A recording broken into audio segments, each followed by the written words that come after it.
mənə ağır sınaq idi.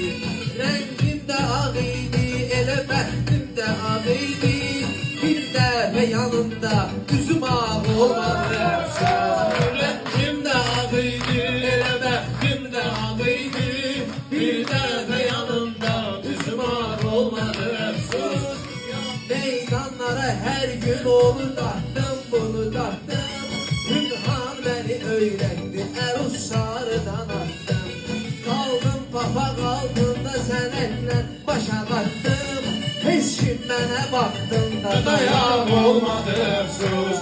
Qaldım papaq altında sənətlə başa qattım. Heç kim mənə baxdığında dayaq olmadı əfsus. Yarım gözəli, yarı oyaq olmadı əfsus. Qapılarımız açıq qaldı, qonaq olmadı əfsus.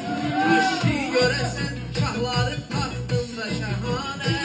Getməkdirsə fikrin, nə lazımdır bəhanə. Sanki güneş idi, işığın saçdı cəhanə.